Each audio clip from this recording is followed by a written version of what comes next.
politicians, natural politicians, so that they'll discourage good people from coming near positions of power. They blackmail them in advance. They did it to Gani Fawemi, who is now late. Major activist. He fought for everybody, whether you're his friend or foe. If your rights are violated, he fought for you. They did to fella Nicola Kuti. There was a time Kuti's music was never allowed to be played in public. Even to today, TV stations, radio stations are still very, very careful in playing fella's music. But when he died, the whole country said, wow, we lost a major. It's got those attributes. As a person you should vote for. And voting is not done by politicians, it's done by the people. So I have presented myself and I've challenged the status quo. That is why after 2019 election, I did not disappear. I stood and hung around and fought and I'm still fighting to also rock and become Nigeria's president. If I won, it would have been the beginning of the revolution we're talking about. What is the essence of a revolution? It's to bring about fundamental, critical, immediate change. If I've been president since 2019, you will not have a jailbreak in Abuja today. You will not have an ASU strike that is ravaging young people. You will not have bad roads that you have all over the place. I would have fixed them. You will not have electricity blackout as you're having now. I would have gone after those processes and ensure that this country is beneficial to the people of Nigeria. And nobody, and I'm not bragging here in front of you, has ever, I participated in it. It is education rights to ensure that students are not cheated when they stand up against people in power. I've participated. I've even participated, contrary to what you just said, that maybe it's only people who are against the government. No. I fought for people who are even in government. I remember just a small battle for a young lady who was at the NYC camp, who is in the army. And she was proposed to by an NYC corps member, right? And she was arrested and jailed, and nobody was coming to her aid. I took up the battle on behalf of this young lady. She was on her way out of the army, and fought the battle until she was released, reinstated, and even the governor of the state, that's Kwara State, made a show of her return to her post or position. She's in the army. She's probably one of the people who see me in a protest and beat me up.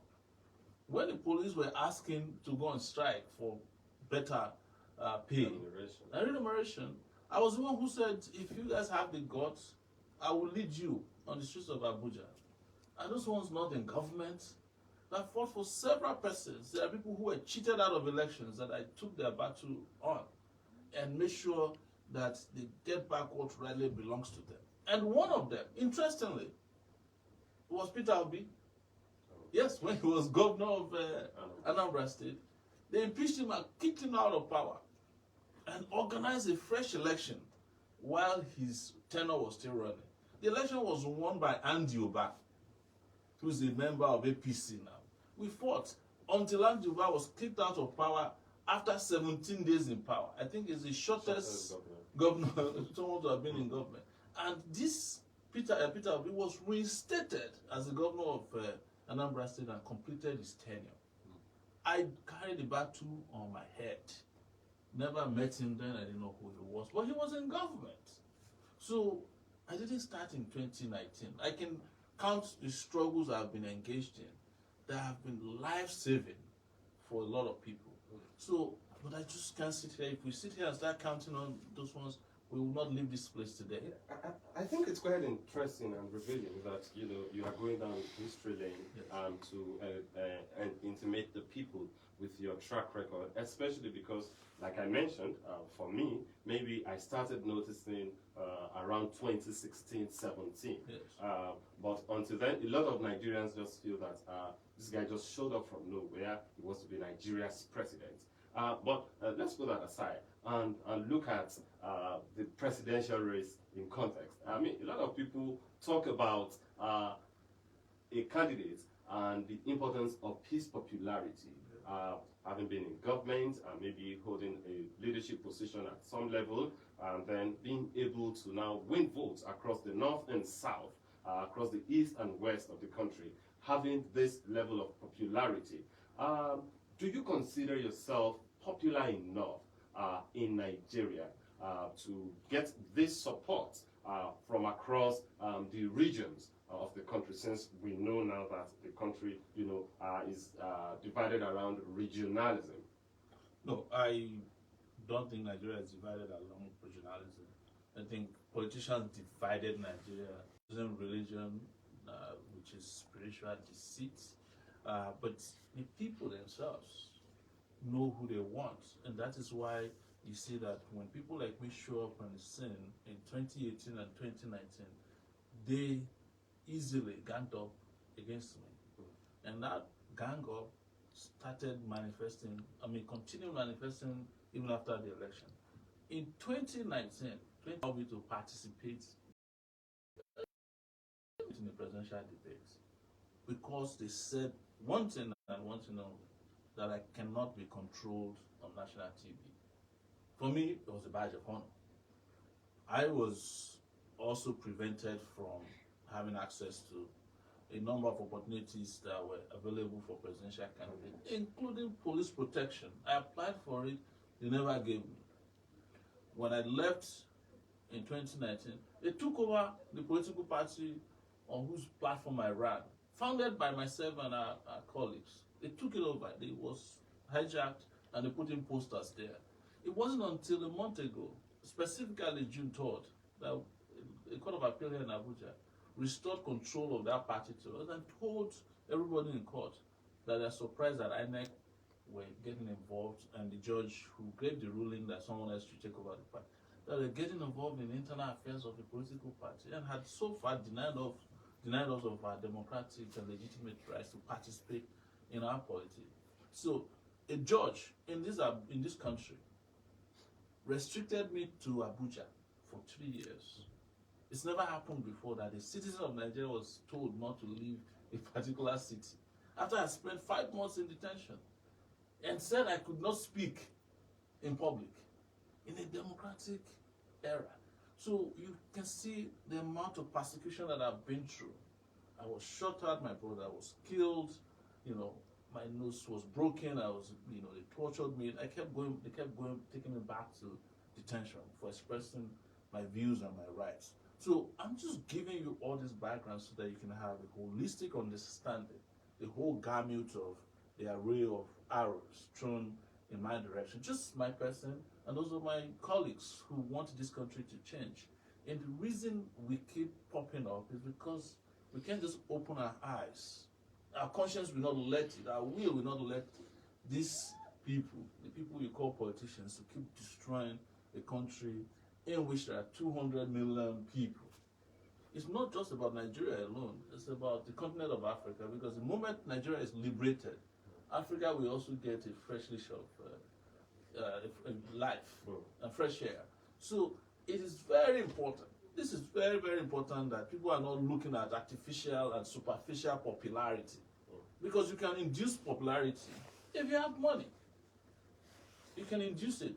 Nowadays, you can put up a mannequin and make him popular. If there's a lot of you, it's enough money, international conspiracy and all of that to impose a person on you. In this country, a dead man ruled Nigeria for 5 months. Umaru Yar'Adua. It was the guy who preceded Goodluck Jonathan. Who were the people who put him there? Olusegun Obasanjo and the rest of them. He was sick and they were calling him on a daily basis on hospital bed. Umaru, are you sick? They knew he was dying, that his kidney had already failed, his liver was giving up, And when he died, they imposed another person. After he died, they brought in a mannequin, somebody who they knew had nothing to offer, and induced popularity for him. They put him on CNN even when he had nothing to say, and said, "This is the person the people want." And that's what popularity did to you. And by mannequin, you're referring to Goodluck Jonathan? No, I'm referring to this man, the mannequin there now, this Muhammad Buhari. Okay. Yes. Don't be scared. I'm the one who's saying it. Yes. I think you'll be able, Oh, no, I can defend it. Yeah, the DSS people know that you can call me anytime and I'll say that your president is a mannequin. All right. Let's move ahead. We do know that the journey, to 2023 is a Herculean task. It's Herculean because you will understand that the nature of our politics have changed a great deal than what it used to be. Some time ago, we were talking about all the presidential candidates, and someone was saying that most of the presidential candidates today are billionaires. I mean, they have billions to prosecute elections, and that many of them even emerged as a result of their monies. I mean, those are claims, by the way. Yes. Which tells us that the race is now an expensive one. Apart from having to travel around the 36 states of the Federal Republic of Nigeria, you would also need to do print election materials, you need to do publicity. There is a huge budget, that you will need to engage where election is concerned. Are you financially ready for this race? Or how do you intend to raise money for the race? You know what is most expensive? Is to vote. I didn't have a time. I just went on Facebook, and I started asking for people to donate. I did crowdfunding or GoFundMe. I had a Nigerian account which still exists, and I asked people to donate, and people were donating, and I raised over 200 million naira in 2019 or thereabout to prosecute that race. I traveled everywhere except about 2 or 3 states across the country. I went. It's what we are here to overcome this time around, is to sell to people ideas and let them know that ideas have better value than paper money. And that's what we're doing this time around. And in terms of money, we will go the same route we used to, ask people to support us, either in cash or in kind, and ensure that when all of it is over, we present to them all of the audits that needed to be done of monies raised and how they were spent. I was the only candidate that did that in 2019, by the way, it's still online. Well, I must say kudos to you for raising as much as 200 million in support. But I'm wondering if the narratives are still the same today, especially when you look at all the allegations around the presidential primaries across the political parties in the country, where even delegates, began to do what we call cash out at the party primaries, meaning by extension that everybody now wants to be a delegate. Every voter sees themselves as a delegate. And somehow, maybe until things change, we do not know, because by the last decade's elections, we saw that allegations of vote buying were rife across that election. Well, which tells us that it happened. Which tells us that the Nigerian people are still somehow expecting something in exchange, in cash now, in order to be able to thumb for candidates. I'm wondering, when you said maybe funding from public donations and all of that, do you think this will go any length in aiding your movement? It will, because what we have come out to do is to change. That's why we keep saying that we are for a revolutionary political process. That we're here to change what is wrong with the body politic. And that some have succeeded in using cash to buy votes is not the reason to give up. We are here to say that their money will not save them in 2023. And I want to introduce to you the fact that our political party, the AAC, the African National Congress, was the only political party in Nigeria that did not charge anyone to buy form. Reason is that, you see, when you want to set up a country like this for destruction, you don't need an atomic bomb. You just need bad politicians who use money to buy everything. Let me tell you, the salary of a Nigerian president for 4 years is like 56 million naira. That's how much you get. If you buy your form, just form to partake in party primaries for 100 million, you have already introduced to your country that you're going there to steal. Because the investment here is way more than the return on investment you're expecting. So the forms and the purchase of those forms and the amounts involved is enough to establish crime within our polity. This is not how it is done elsewhere. But I'm not in any way suggesting that politics or politicking or electoral politics don't cost money. It does. Even in the US, it does.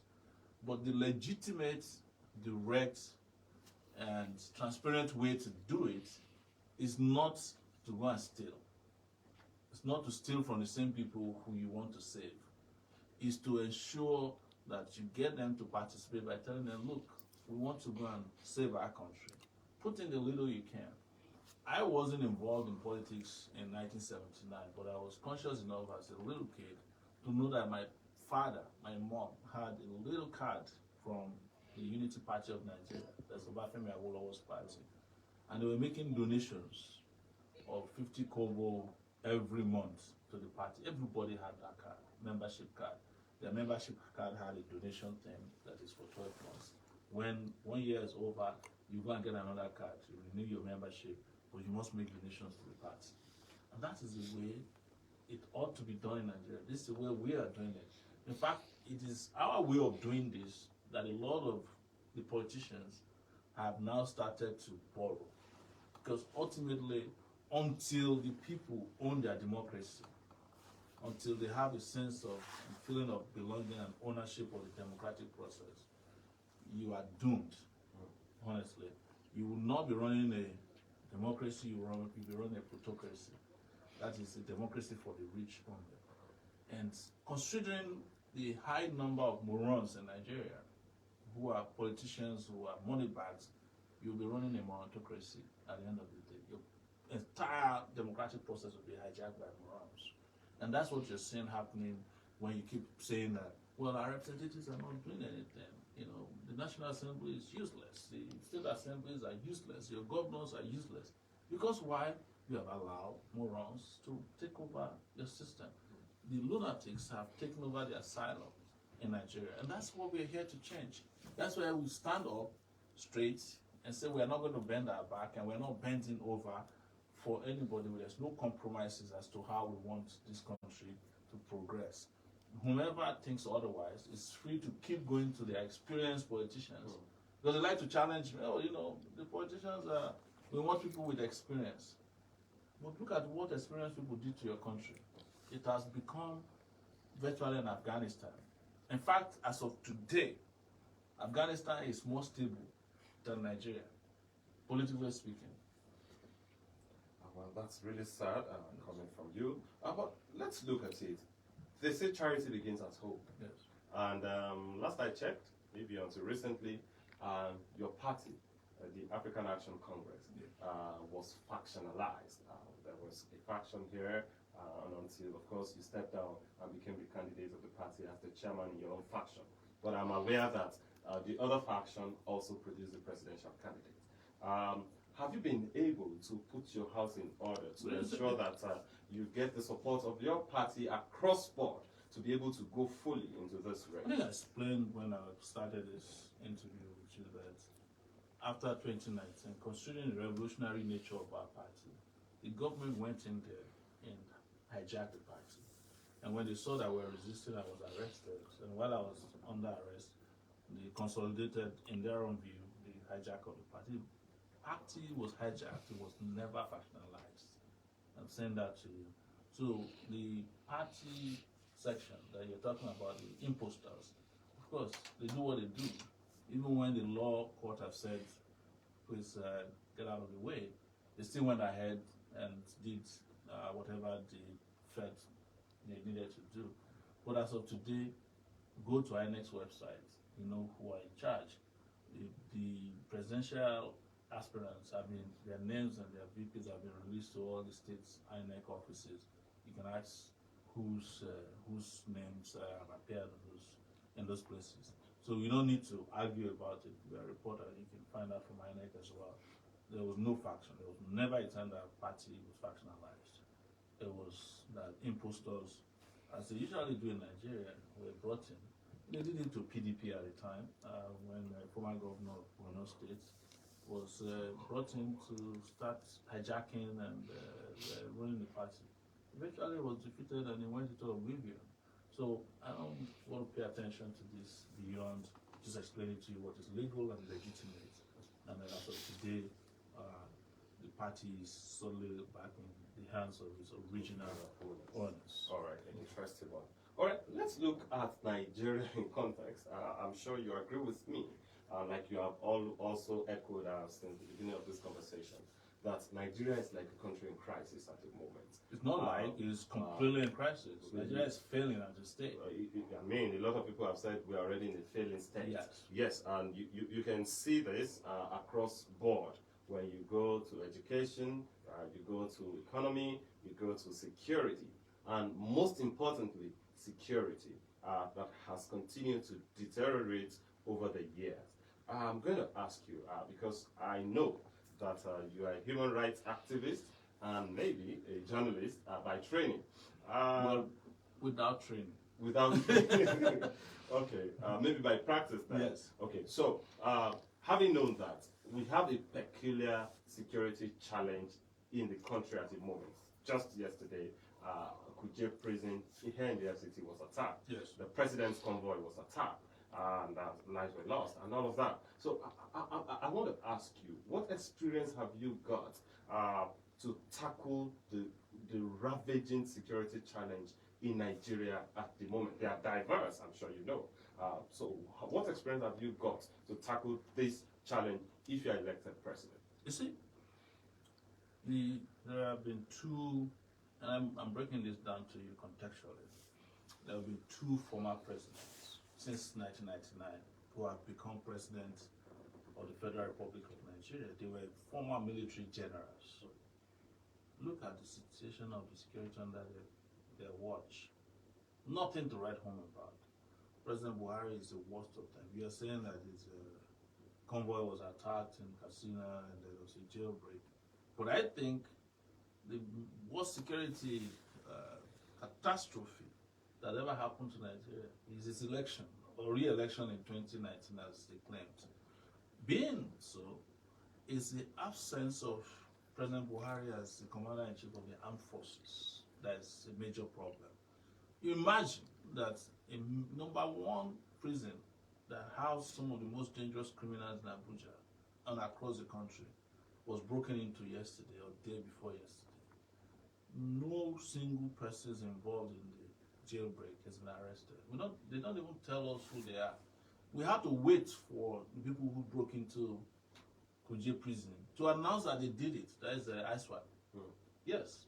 So, and furthermore, the day that the whole country was looking for a leader, the president hopped on a plane and ran to another country. I think he's in Senegal as we speak. These are leadership disasters that has befallen the country. The biggest official duty that Nigeria is in need of right now is that of the commander-in-chief of the armed forces, leading the way. This is a period of battle, and generals must be in charge. There must be a command structure in place. If and when I become president, if this happens, and I guarantee you it will not, and I'll come to your question about my qualifications, heads would have been rolling. In 2019, I said that when I become president of Nigeria,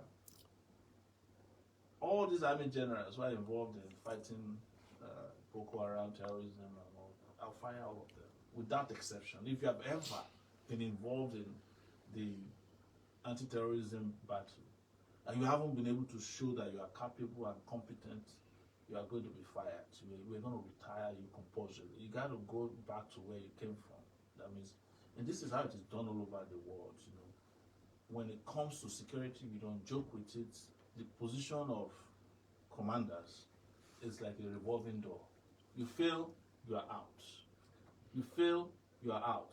Isn't that, sorry to jump in there, isn't that rather a greater challenge and a greater threat to the battle against insecurity in the country, since a lot of people already say that some of these generals, some of these military persons, are also complicit when it comes to That's exactly being involved. So when you throw them out of the system, does that totally remove their influence? No, it will. You know what you see, it sends two messages right away.